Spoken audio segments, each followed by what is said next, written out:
They moved like a single, lethal current through the alien dust, a storm of silent power, and in their collective gaze, I saw not just survival, but a raw, untamed force that promised to either consume or redefine me. My scout fighter, the Vagabond, was a derelict wreck, lodged precariously in the skeletal remains of what passed for a continent on this ravaged rock. Kalen. 7. The charts called it, though Kalen usually implied life. Here, it was only the whisper of corrosive winds and the endless, aching quiet. My mission had been a simple, if reckless, deep space reconnaissance run into the uncharted sector of the Ether Veil Nebula, a region infamous for its unpredictable stellar phenomena and the graveyard of countless lost vessels. I was Jack's Ryder, a pilot with a reputation for pushing the envelope, and right now, that envelope was a crumpled wreck, and I was stranded, my comms fried, my escape pod a burnt-out shell. For the last 3 days, I'd been navigating the canyons of razor-sharp crystal formations, fueled by dwindling emergency rations and a gnawing fear that whispered in the back of my skull. The atmosphere, thin and acrid, permeated my suit, biting at my exposed skin. The sky was a perpetual twilight, illuminated by the distant, swirling gases of the nebula, painting the landscape in ghostly greens and purples. It was a hellish, desolate beauty, and I was its only, doomed inhabitant. Or so I believed. My first clue that I wasn't alone came not from my battered long-range sensors, but from a tremor in the dust beneath my boots. A rhythmic pulse, too deliberate for geological activity, too sharp for the ambient wind. It led me, against every survival instinct, deeper into a colossal, crystalline labyrinth, a place where the landscape seemed to writhe with jagged spires and glowing fissures. The air grew strangely still here, the wind's mournful howl replaced by a profound silence that pressed in on my helmet. And then, the sound. A faint, high-pitched whine, like a distant, tortured engine, cutting through the stillness. I clambered over a ridge of razor-sharp crystal, my exhausted muscles screaming in protest, and froze. Below me, nestled in a vast, bowl-like depression, was a sight that defied every expectation of this desolate world. A colossal, organic structure, partially embedded in the crystal, pulsed with a soft, internal light. It wasn't a natural formation. It was artificial, ancient, and undeniably alien. My mind, trained in Xena research, immediately processed the impossibility of it. And around it, moving with a synchronized precision that was breathtaking, they were there. My breath hitched, ragged and loud in my helmet. They were human, recognizably so, but evolved, adapted, something more. There were 5 of them, moving with an unnerving, fluid grace around the pulsing structure. They were all women, tall and slender, their forms moving like dancers in a deadly ballet. Their skin, unnaturally pale, seemed to absorb and re-emit the faint nebula light, giving them an ethereal, almost luminous quality. But it was their eyes that truly held me captive. They weren't just dark, they seemed to absorb the light, yet within their depths, a faint, internal glow pulsed, shifting from a cold, silver gleam to a faint, hypnotic gold. Their limbs were subtly elongated, their fingers long and delicate, tipped with nails like polished obsidian. Their hair, a shock of stark white, cascaded around them, shimmering like spun moonlight, often pulled back in intricate, practical braids that revealed the lean, strong lines of their faces. They wore utilitarian jumpsuits, woven from dark, flexible synth fibers, designed for extreme conditions, but tailored to their forms in a way that emphasized their predatory grace, their lithe, almost inhuman physiques. They were working, manipulating glowing conduits that snaked from the organic structure into the crystalline ground. The high-pitched whine I'd heard was coming from the structure itself, building in intensity. They moved with an unspoken understanding, a silent choreography, each knowing their role, anticipating the next move. It was a seamless display of teamwork, honed to a razor's edge. Then, one of them, who stood slightly apart, her white hair braided with intricate, glowing filaments, turned her head with an almost imperceptible flick. Her eyes, more intensely golden than the rest, fixed on my position. She hadn't used a sensor, hadn't even paused in her work. She had simply known. A silent wave of recognition, curiosity, and something primal and assessing washed over me. My heart hammered against my ribs, a frantic drum against my helmet. My cover was blown. I was a ghost in their sanctuary, an intruder. Every survival instinct screamed run, but my feet were rooted to the spot, mesmerized by their otherworldly beauty, their silent power. I was a man who had felt nothing but despair and isolation for days, and suddenly, I was confronted with life, albeit an alien, terrifying form of it. The low whine from the structure suddenly peaked, and a blinding pulse of emerald light shot from it, illuminating the entire basin, casting grotesque, dancing shadows. The women flinched, their synchronized movements momentarily disrupted, but they quickly regained their composure. And then, they turned as one. 5 pairs of luminous eyes, golden and silver, locked onto me. They were predators, I realized, but of a kind I had never encountered. Their hunt was not with claws or fangs, but with a silent, consuming curiosity. The leader, her golden eyes blazing, began to move towards me, her gait unnervingly fluid, her white hair swaying like a spectral tide. The others fanned out, forming a silent perimeter, their positions tactical, their weapons, sleek, plasma rifles, unlike anything I'd ever seen, silently raised. She stopped a few paces from my position, her head tilted, her luminous golden eyes unblinking. Her face, though ethereally beautiful, was stark, etched with a primal intelligence that chilled me to the bone. Then she spoke. Her voice was a low hum, resonant and ancient, a language of clicks and soft hisses. Yet somehow, my battered comms implant, or perhaps my own primal brain, recognized the cadence. It was a question, an inquiry, devoid of aggression, but laced with an unsettling authority. The translation feed, flickering to life, supplied the words, not verbally, but directly into my mental interface, a strange, resonant echo of her own thought patterns. "Who are you, trespasser?"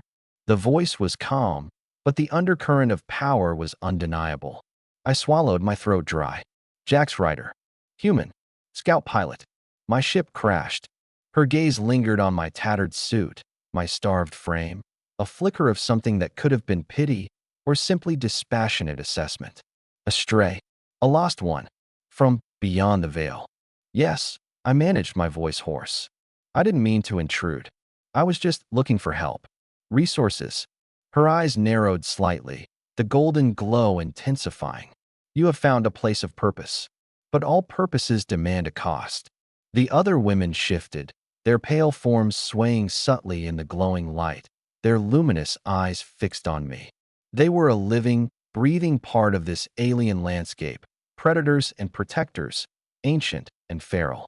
My fate, I realized with a sickening lurch, was no longer my own. I was a specimen, a variable, perhaps even a threat. But even as the fear coiled in my stomach, a strange, dangerous fascination began to bloom, drawn to their alien grace, their raw power, and the unsettling promise of their profound captivity. I was a ghost in their machine, and they were the very real, very dangerous heart of it. My capture, if it could even be called that, was less about physical restraints and more about the overwhelming force of their collective presence. The leader, whose name I learned was Valkyrie, a designation, not a true name, I suspected, fitting her commanding presence, simply gestured, and I found myself moving, compelled by an unseen authority. The others, the squadra as Valkyrie referred to them in her sharp, telepathic commands, surrounded me, their movements silent, their luminous eyes constant sentinels. They brought me deeper into the organic structure. It was vast, a labyrinth of pulsing bioluminescent conduits, shifting walls of fibrous material, and chambers that hummed with a low, resonant energy. It was a derelict megastructure, yes, but repurposed, transformed, made living by their presence. The air inside was thick with the scent of ozone and something subtly organic, like damp earth and blooming night flowers. My initial assessment was immediate. These women were not simply survivors. They were a specialized unit, genetically adapted and culturally honed for this environment. Their unnaturally pale skin allowed them to absorb ambient light more efficiently. Their glowing eyes granted superior vision in the perpetual twilight of the nebula. Their elongated limbs and fingers were for agility, for navigating the complex, crystalline terrain of Kalen 7 and the intricate passages within the megastructure. Their synchronized movements weren't just training. It was an ingrained, almost instinctual form of communication, a collective consciousness manifested in physical action. They provided me with sustenance, nutrient-rich pastes derived from the local flora, and water that shimmered with internal light, leaving a pleasant tingling sensation in my throat.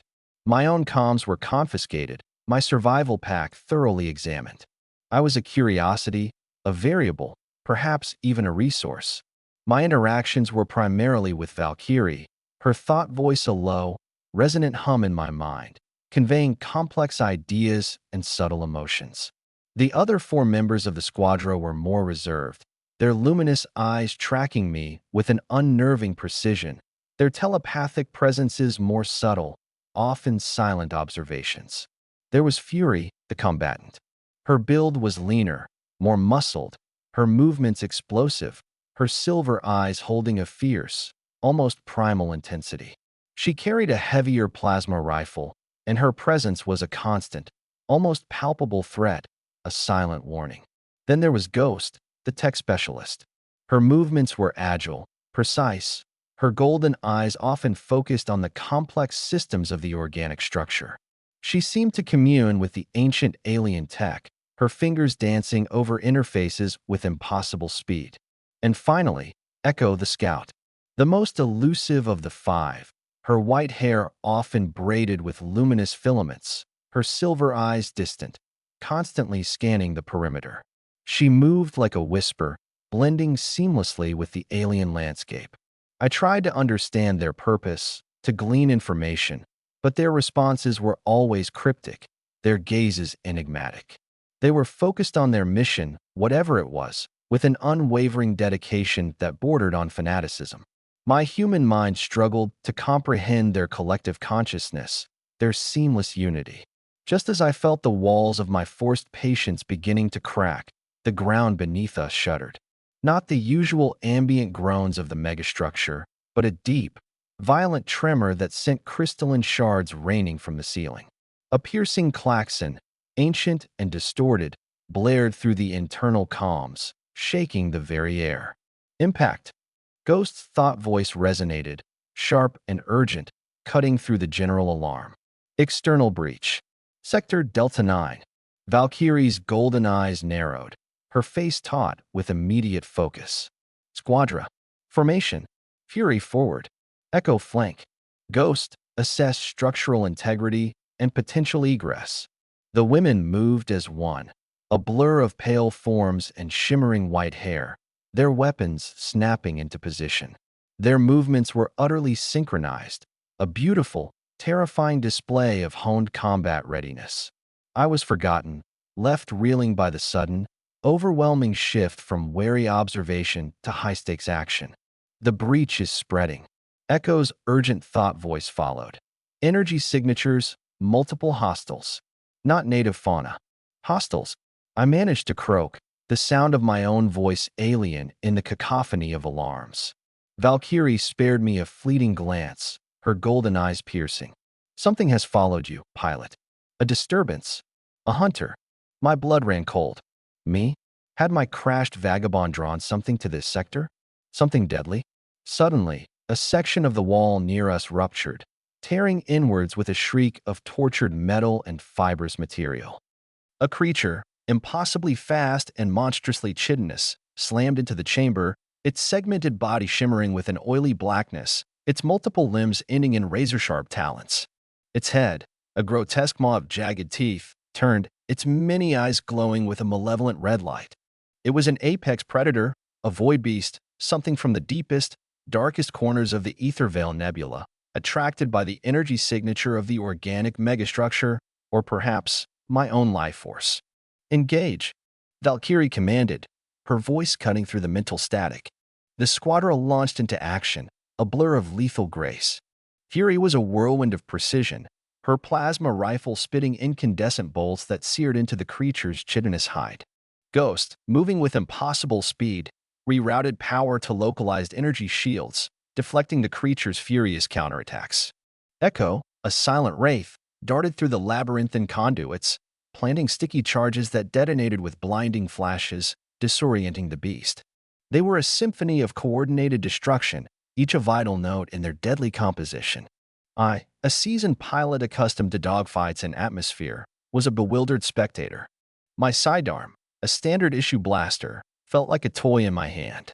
I tried to fire, the energy bolts splashing harmlessly against the creature's armored hide. My attempts to assist were clumsy, ill-timed, nearly getting in their way. "Ryder, get to cover." Valkyrie's thought voice snapped, a mix of urgency and exasperation. Her own movements were fluid, her hands expertly manipulating a sleek energy blade that hummed with destructive power. She was a whirlwind of controlled violence, deflecting the creature's lunges, her body a blur of pale flesh and white hair. The void beast was relentless, its multi-limbed form tearing through the organic walls, creating a trail of devastation. It was too fast, too strong. Even with their coordinated attacks, the squadra was being pushed. The air filled with the stench of ozone and scorched chitin. Then, a sudden, powerful blow sent Ghost slamming against a wall, her shields flickering, her body limp. Fury, distracted, let out a guttural cry of frustration. The beast lunged, its maw open, aiming for the incapacitated tech. "Ghost down.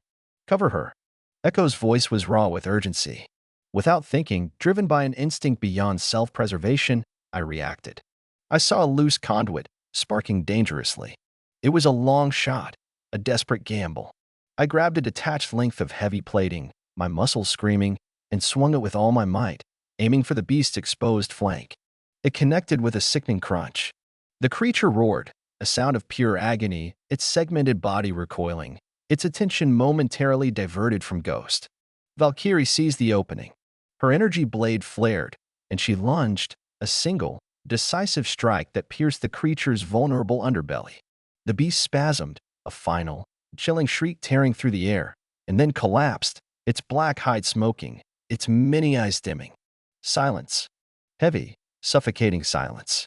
The klaxon was still blaring, but the immediate threat was gone. The squadra, breathing heavily, their pale forms streaked with grime and faint scorch marks, slowly turned to me. Their luminous eyes, previously alight with combat focus, now held a new intensity, a mixture of assessment and a grudging respect. "You are useful, Ryder," Valkyrie's thought voice resonated, surprisingly soft, but still laced with her inherent authority. She walked over to Ghost, her fingers expertly tracing the damaged areas on the tech's suit. "Foolish, but useful." Silas, the quiet one with silver eyes, moved towards me, her pale hand reaching out, her fingers gently brushing my arm. Her touch was fleeting, but it sent a curious jolt through me, a silent acknowledgement of my desperate, clumsy intervention. I looked at them, at their formidable competence, their unique teamwork, their collective strength, and the raw power that emanated from them. My fear, instead of driving me away, had intensified, but it was now irrevocably entangled with a profound, almost obsessive fascination. I had just witnessed their lethal grace in action, and despite the terrifying implications, I felt a strange, undeniable pull. I was part of their hunt now, a reluctant ally in a dance of survival, and the alluring promise of their collective strength, their dangerous beauty, was beginning to redefine everything I thought I knew about power and existence. The uneasy alliance forged in the crucible of combat proved to be a fragile, yet necessary, tether in the chaos of Kalen. 7.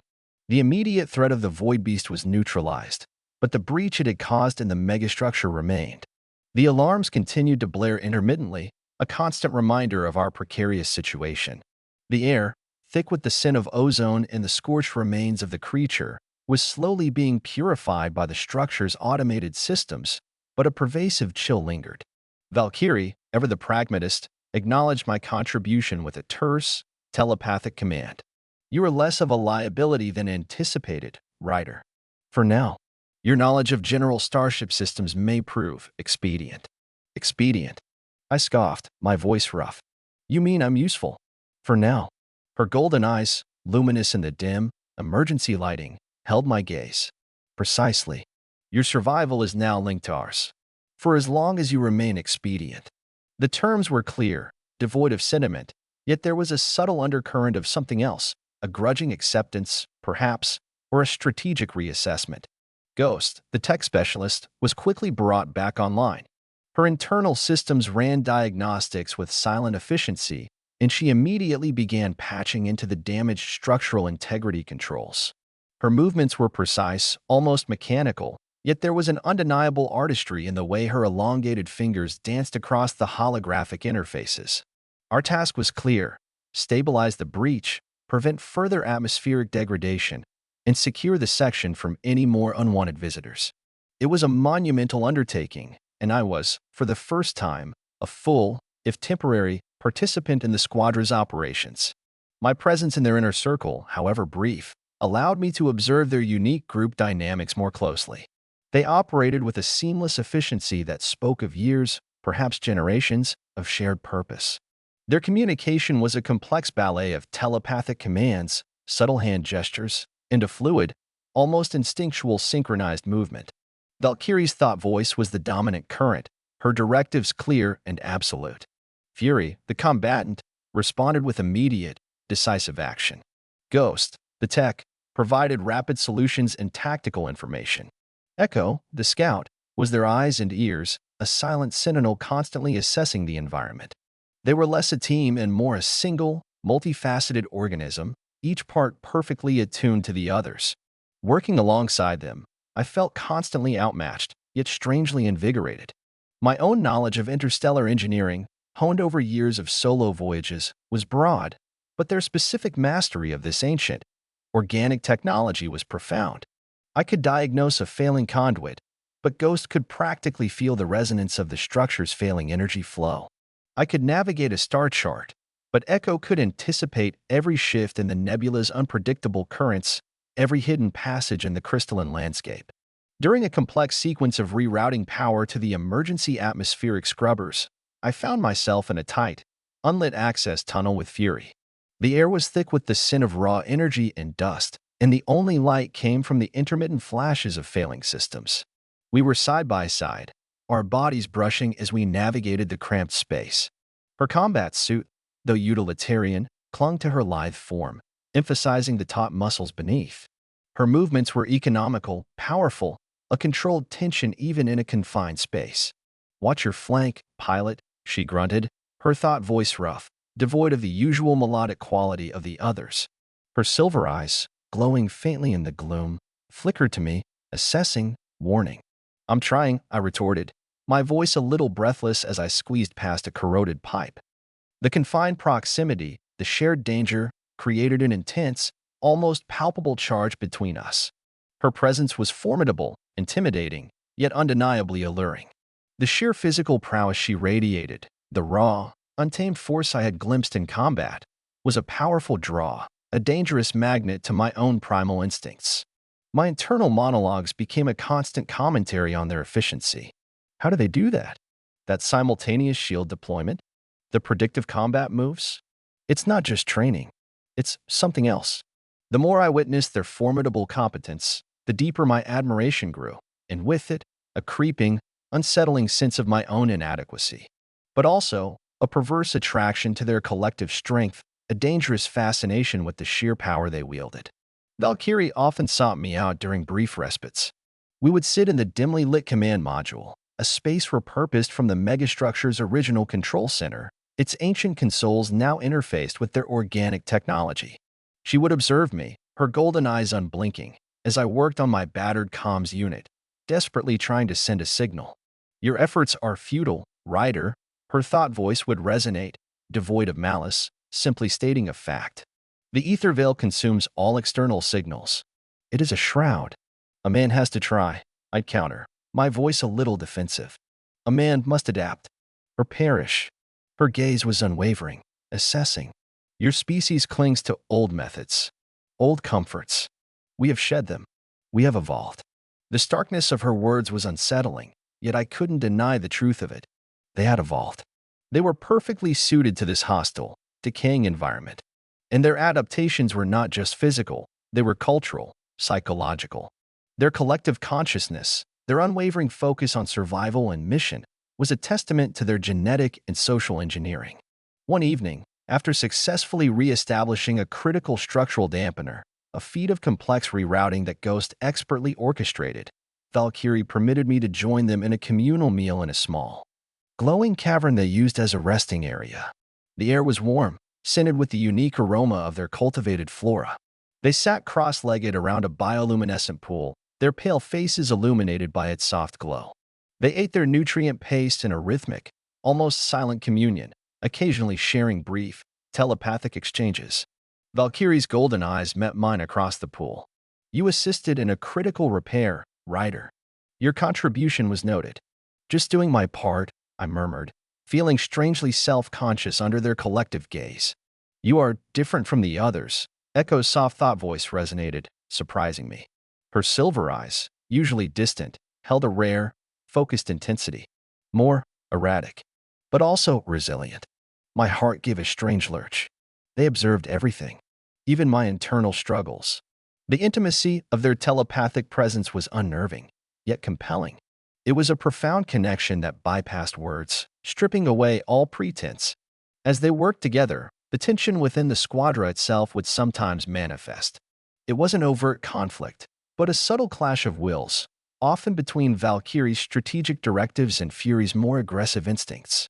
I would observe their unspoken debates, their synchronized adjustments, and how Valkyrie's commanding presence always brought them back into alignment. It was a display of controlled power, of a deeply ingrained hierarchy that ensured their collective survival. The inherent allure of their collective strength, their seamless unity, became an intoxicating obsession. They were not just a team, they were an entity. And I, the lone human, was reluctantly, dangerously, becoming a part of their mesmerizing, terrifying dance. The deeper I descended into their world, the more my awe intertwined with a dangerous, primal attraction to their formidable, collective female power. And the more I wondered, what was their ultimate mission? What hidden agenda drove these queens of the Ethervale? The shared threat, the persistent structural instability of the megastructure, and the occasional incursions of void beasts from the Ethervale Nebula forced me into deeper, more consistent collaboration with the Squadra. My skills, though rudimentary compared to theirs, proved to be a valuable addition in specific areas, particularly in accessing and manipulating the derelict ship's decaying human-era systems. I became their hands in the past, their bridge to a technology they understood in principle but could not directly interface with. My role, though still that of an outsider, shifted from temporary asset to grudgingly accepted auxiliary. I was given more freedom to move within their protected sector, though always under the silent, watchful gaze of at least one of the Squadra. The constant exposure to their unique group dynamics, their unspoken language, their seamless coordination, continued to both intimidate and fascinate me. The sensual undertones of our interactions, subtle at first, became more pronounced. It wasn't overt, explicit, or even truly physical, but an intense, dangerous chemistry born of proximity, shared danger, and the sheer force of their collective female power. Their movements, already graceful, seemed to flow with an almost liquid beauty, especially when they were in motion, whether in combat or navigating the labyrinthine passages of the megastructure.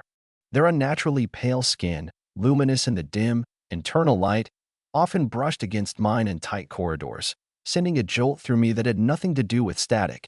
Their glowing eyes, fixed on me during discussions, felt like a physical touch, probing, assessing, and often burning with an intense, unspoken curiosity. My internal monologue, a constant echo chamber of my observations, grew increasingly complex. They are so efficient, so precise, like a single organism. But they have individual minds, don't they? Valkyrie's command, Fury's aggression, Ghost's cold logic, Echo's ethereal awareness. How do they reconcile it all? What binds them so completely? The questions gnawed at me, fueling my obsession. Valkyrie continued to be the most direct in her interactions. She would challenge my assumptions, test my knowledge, pushing me to perform at my limits. Our conversations, though telepathic, were sharp, intellectual sparring matches. "You question our methods, Ryder," her thought voice would resonate one cycle, as I struggled to understand their illogical decision to prioritize a particular, seemingly non-essential, ancient data core over immediate life support repairs. "Your human logic is limited. You see only the immediate. We see the long game." "The long game won't matter if we're dead," I countered, frustrated by their unwavering focus on something intangible. Her golden eyes narrowed. Death is a component of the game, Ryder, not the end. Survival is measured in generations, in purpose, not in brief, isolated lifespans. Her words were chilling, absolute, hinting at a mindset far beyond human comprehension. The weight of her ancient purpose, coupled with her formidable presence, created a profound, dangerous allure. She was a queen, indeed, demanding absolute deference. My moments with Fury were always charged. She rarely used telepathy with me, preferring to communicate through terse, guttural sounds or direct, challenging gazes. I often found her observing me during my training drills, her silver eyes unblinking, assessing my every move. Her physical prowess was astounding. She could navigate unstable terrain with impossible agility, her strength seemingly limitless. One time, a sudden atmospheric shift threw me off balance in a low-gravity corridor, and she caught me with a lightning-fast grab, her strong, slender fingers closing around my arm, steadying me with an effortless power. Her grip was firm, her touch cool, and for a fleeting moment, our bodies were pressed together in the zero-G, her silent presence a formidable, intoxicating force.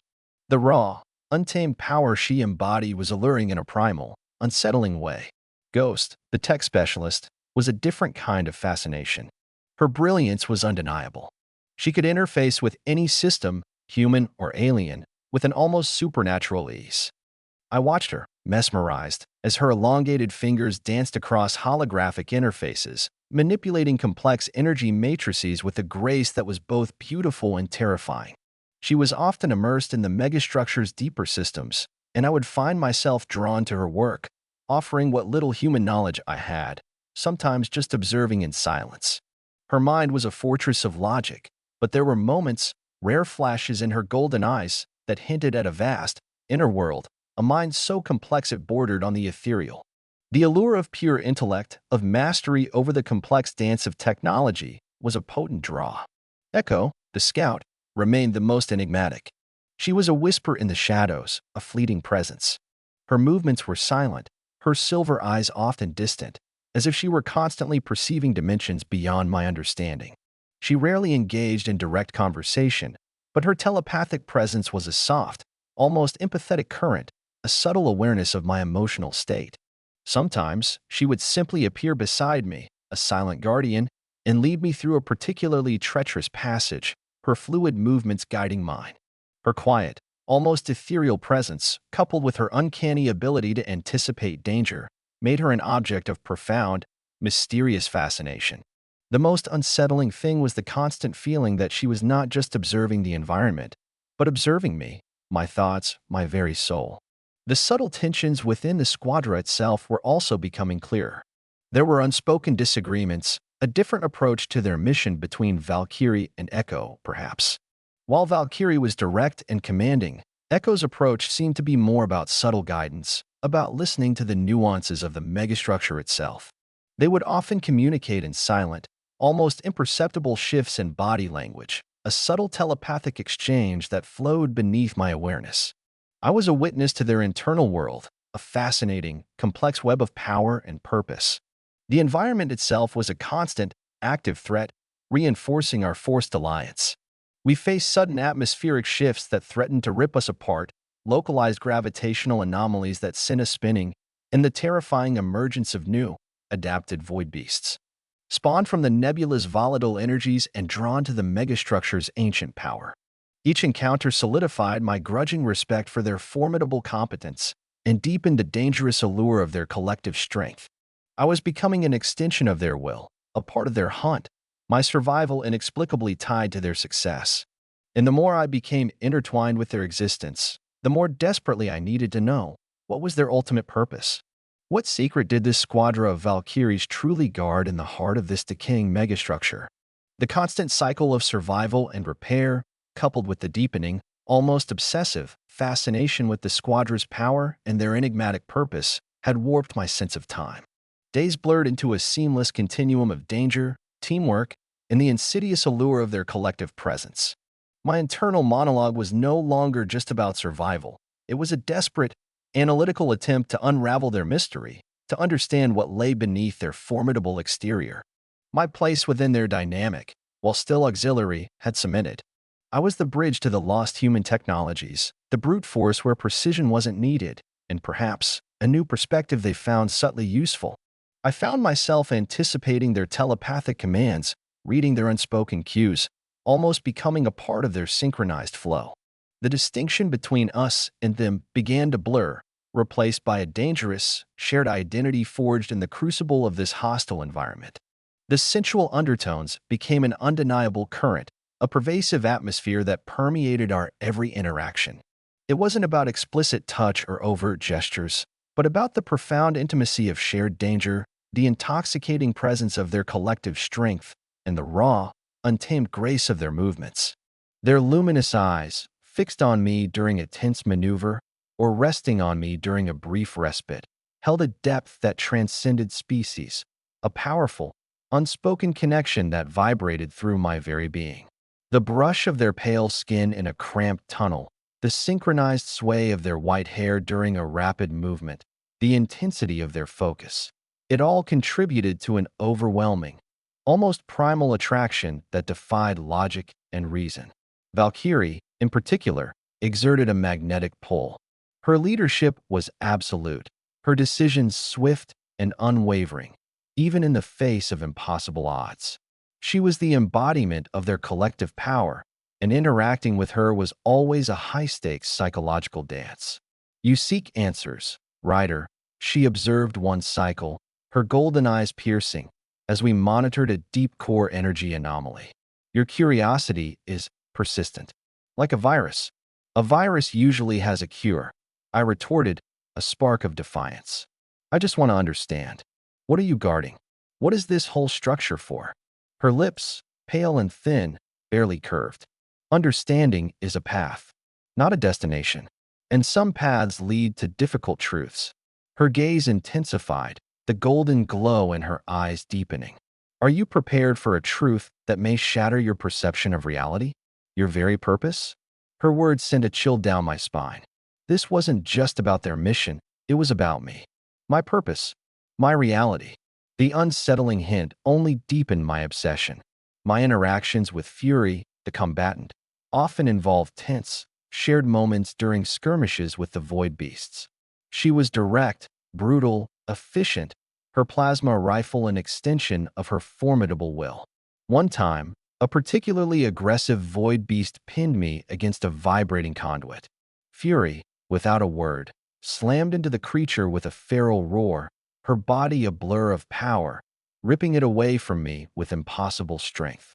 Her silver eyes, wild with combat frenzy, met mine for a fleeting moment, a raw, untamed intensity that was both terrifying and profoundly exhilarating.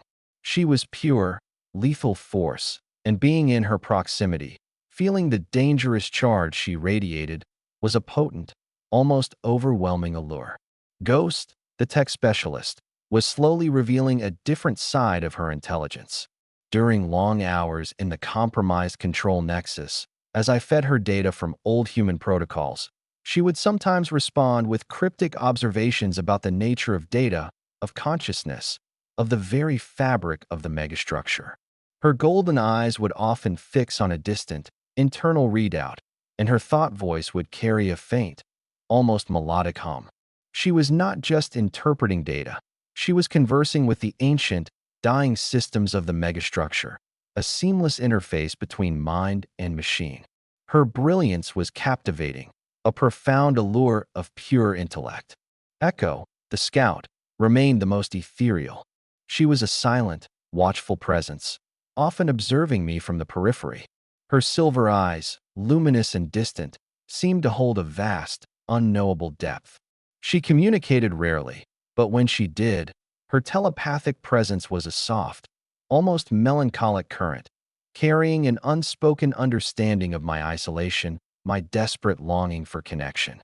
During one particularly harrowing transit through a labyrinthine, unstable corridor, a section of the floor gave way beneath me. Echo, moving with impossible speed, gripped my hand, her fingers slender but strong, pulling me back to safety. Her touch was fleeting, but profoundly resonant, a silent moment of shared vulnerability in the face of oblivion.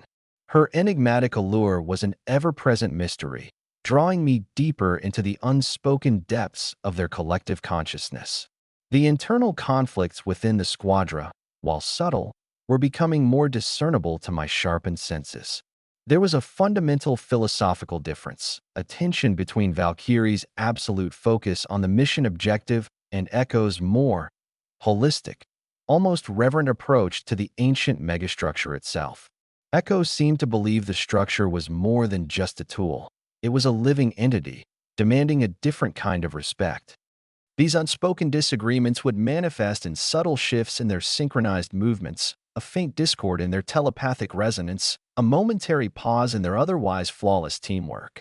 Valkyrie's authority, however, always brought them back into absolute alignment.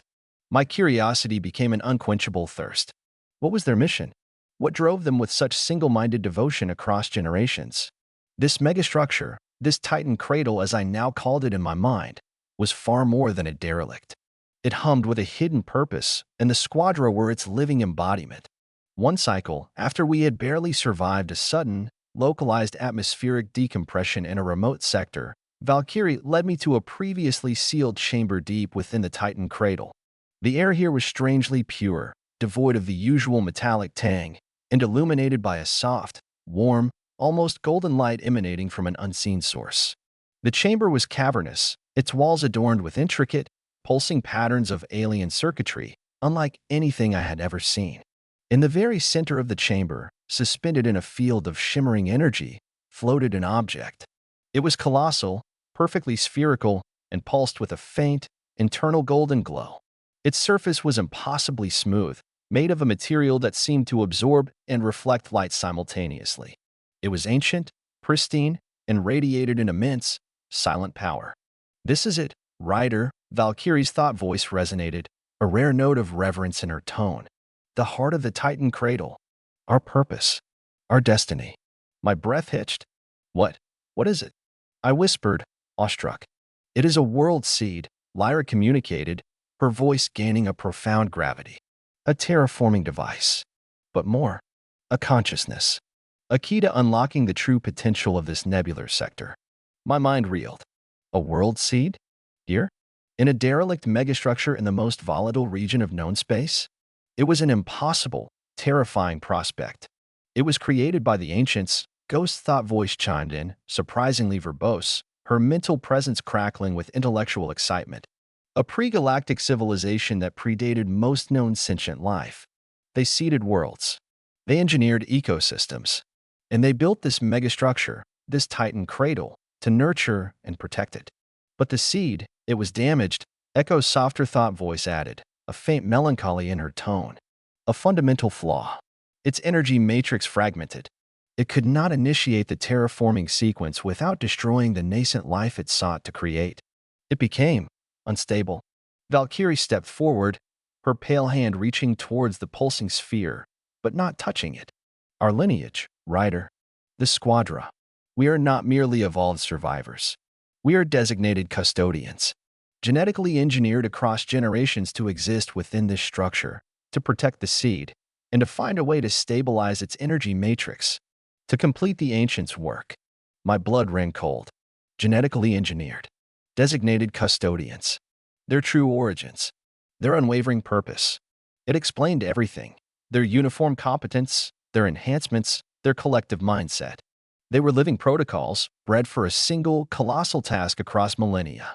"So your mission is to activate this?" I asked, my voice strained, pointing to the world seed. "To terraform this nebula? What about the instability? The risk?" Valkyrie's golden eyes burned with an unwavering zeal. "The risk is acceptable. The cost is necessary. For the birth of new worlds. For the legacy of the ancients." My internal monologue was a chaotic storm. They weren't just surviving. They were enacting an ancient, dangerous, cosmic agenda. And I, the lone human pilot, was now inextricably entangled in it. The profound allure of their collective power, their ancient purpose, was now overwhelming. I was trapped, not just by circumstance, but by the sheer, terrifying magnitude of their mission, a dangerous dance with the queens of the Titan cradle on the precipice of a cosmic awakening. The revelation of the world seed, the heart of the Titan cradle, and the squadra's true purpose as genetically engineered custodians. shattered my remaining human preconceptions. My world, once defined by the predictable hum of a starship engine and the quantifiable risks of deep space, was now subsumed by an ancient, terrifying, and profoundly alluring agenda.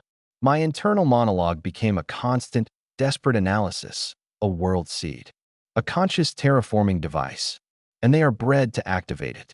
What are the implications? What are the risks? And what does it mean for me? The sensual undertones of our interactions intensified, no longer mere observations, but a tangible current that hummed between us. It was the thrill of proximity to such raw, untamed power, the intoxicating precision of their movements, the intimate dance of survival in the face of impossible odds.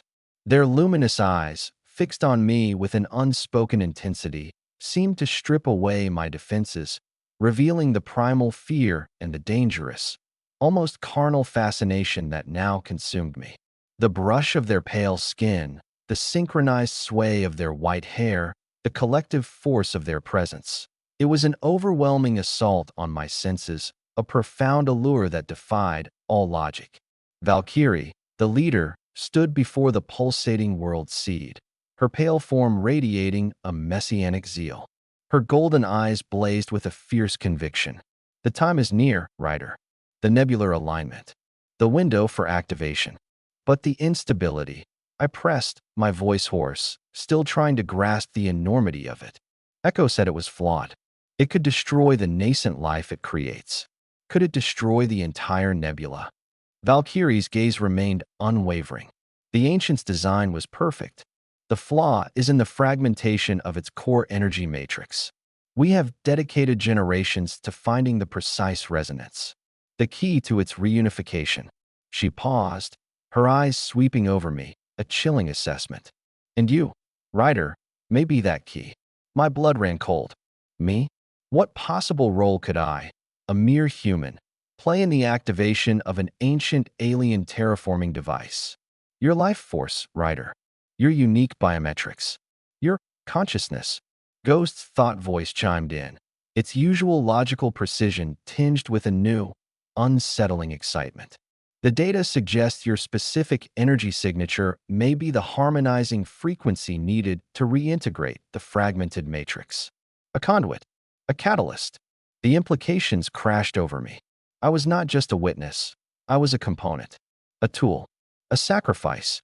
The allure of their collective power, once a source of fascination, now felt like a silken trap, drawing me into a fate I hadn't chosen. My interactions with Fury took on a new, darker edge. She was often tasked with guarding me as we explored new, volatile sectors of the Titan cradle, searching for auxiliary power conduits needed for the activation sequence. Her presence, always formidable, became a constant, silent threat, a reminder of my newfound role. In cramped, dimly lit passages, our bodies would brush, and her raw, untamed power, the scent of ozone and something subtly primal that always clung to her, was overwhelmingly potent. One time, a sudden structural tremor sent a cascade of crystalline debris crashing down. Fury, with lightning reflexes, shoved me clear, shielding me with her own body. Her grip on my arm was iron, her body pressed against mine for a terrifying moment, and her silver eyes, inches from mine, burned with a fierce, protective intensity that was both exhilarating and profoundly unsettling. The dangerous, almost animalistic allure of her strength was intoxicating. Ghost, the tech specialist, began to probe my consciousness more directly. She would sit opposite me, her golden eyes fixed on mine, her thought voice running intricate diagnostics on my mental patterns. Your neural pathways are complex, Ryder. Adaptable. A unique resonance. She was assessing my suitability, measuring my potential as a conduit. There was a cold, detached curiosity in her analyses, but also, in rare moments, a flicker of something akin to awe, a fascination with the biological intricacies of my human mind. The allure of pure intellect, of being dissected and understood at such a profound level, was strangely compelling. Echo, the scout, continued to be the most enigmatic. She often observed me from a distance, a silent, watchful presence. Her silver eyes, luminous and distant, seemed to hold a vast, ancient sadness, a profound understanding of the weight of their destiny. She rarely communicated directly, but her telepathic presence was a soft, almost melancholy current, a silent lament for the lives consumed by their centuries-long mission. One cycle, as I sat alone, contemplating the enormity of the situation, she appeared beside me, silent as a ghost. Her long, slender fingers gently touched my hand, a feather-like caress that spoke of profound empathy. "The burden is heavy, Ryder," her thought voice whispered, tinged with a deep, unspoken sorrow. "But the purpose, it is greater than any single life." Her ethereal allure was a constant, haunting presence, a quiet siren song that pulled at the frayed edges of my sanity. The internal conflicts within the squadra became more pronounced as the activation window approached. The philosophical divide between Valkyrie's absolute focus on the mission and Echo's more nuanced, almost spiritual reverence for the ancient technology grew. There were silent, intense disagreements during their strategic meetings, telepathic clashes that made the air thrum with unspoken tension. Fury often sided with Valkyrie, her primal instincts aligned with decisive action. Ghost, ever the logician, weighed probabilities, sometimes siding with Valkyrie's efficiency, sometimes with Echo's caution. Their collective power, once a seamless unity, now felt like a taut string, stretched to its breaking point. One particular phase of the operation involved calibrating a sensitive energy relay in a sector prone to sudden atmospheric instability. The air crackled with raw, uncontrolled energy, and the threat of an instantaneous, explosive decompression was constant. It was a high-stakes task, requiring extreme precision and synchronized movement. Valkyrie led the operation, her commands sharp and telepathic, directing each member. My role was to manually secure an ancient human-era failsafe within the relay, a task only my physiology could endure. The air was thick with the stench of ozone, and my suit's atmospheric regulators struggled to cope. "Ryder." "Now." Valkyrie's voice cut through the static in my comms. "Activate failsafe link beta 7. I scrambled, my gloved fingers fumbling with the rusted mechanism.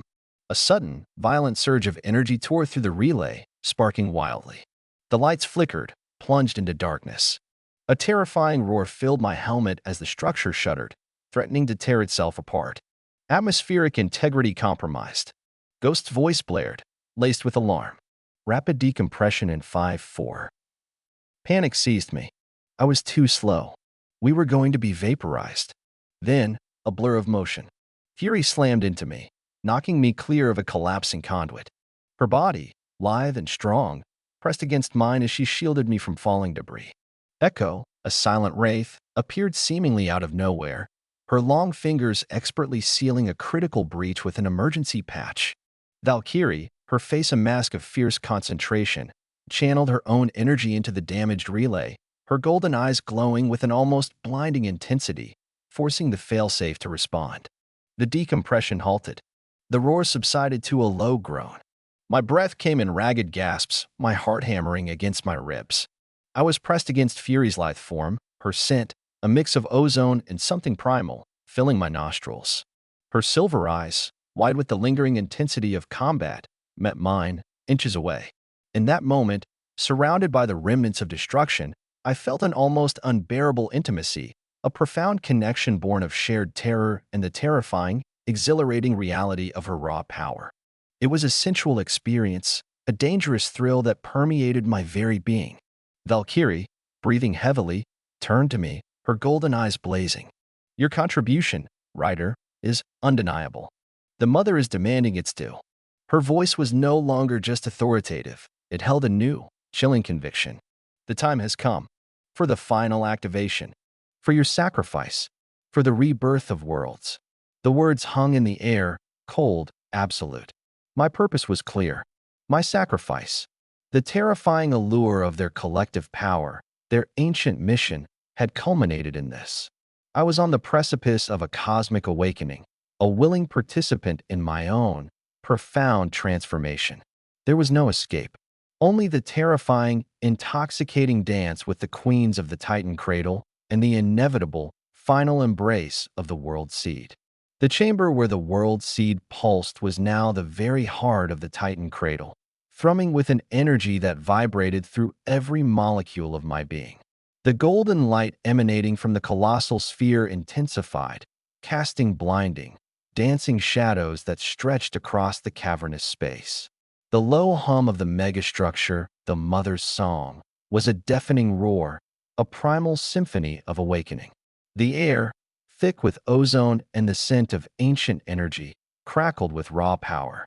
The squadra stood in a solemn circle around the pulsing world seed, their pale forms shimmering in the incandescent light, their luminous eyes fixed on me.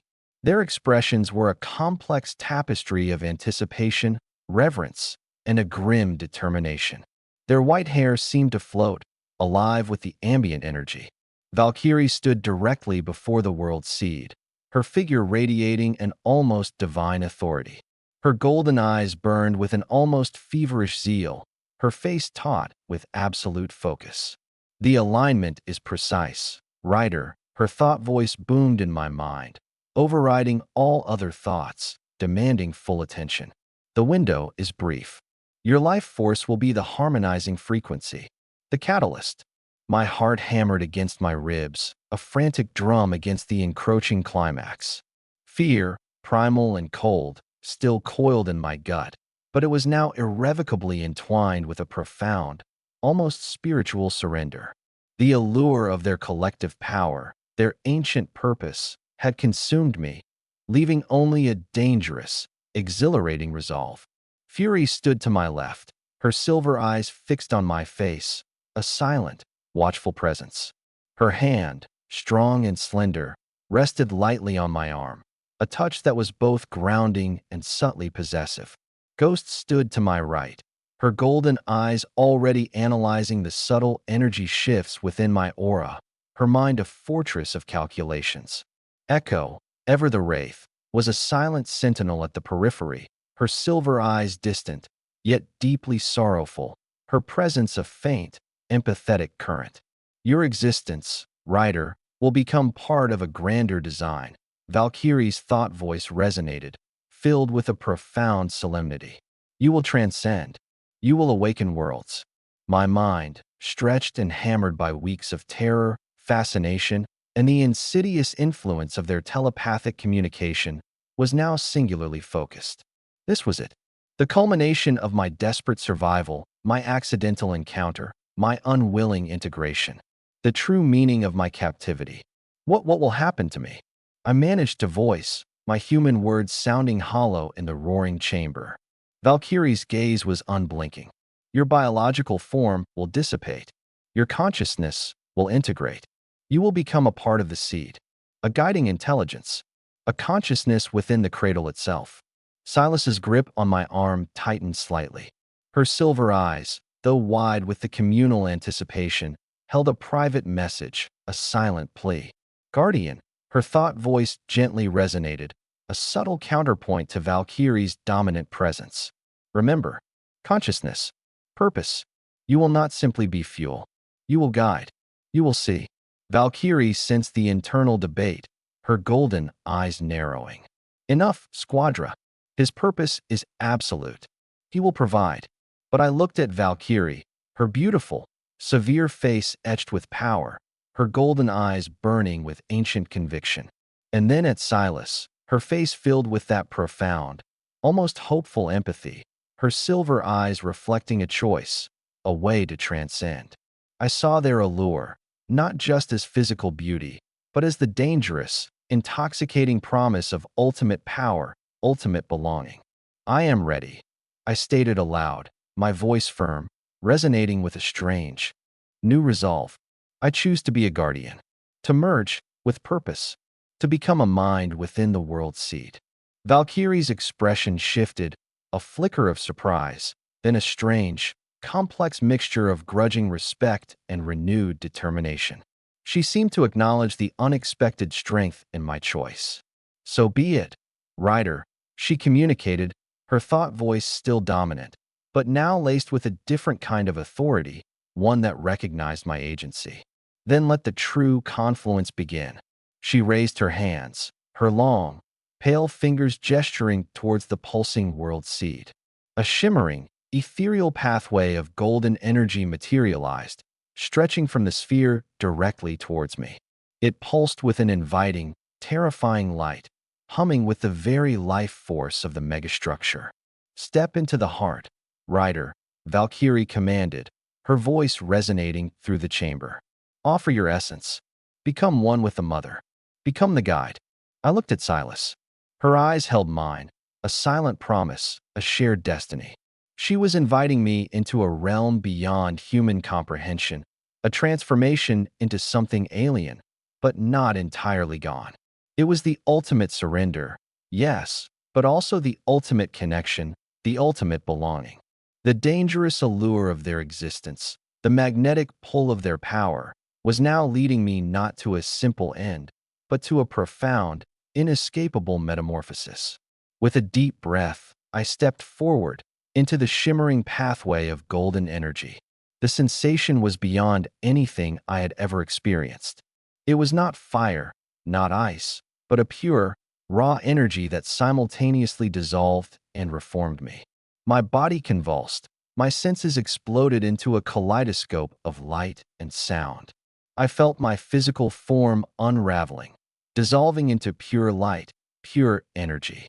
My consciousness, however, remained vibrant and clear, absorbing the immense data stream of the world seed. I was no longer Jack's rider, the human pilot.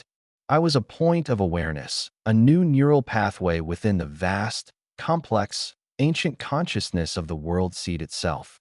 Memories flooded me, not just my own, but the seed's.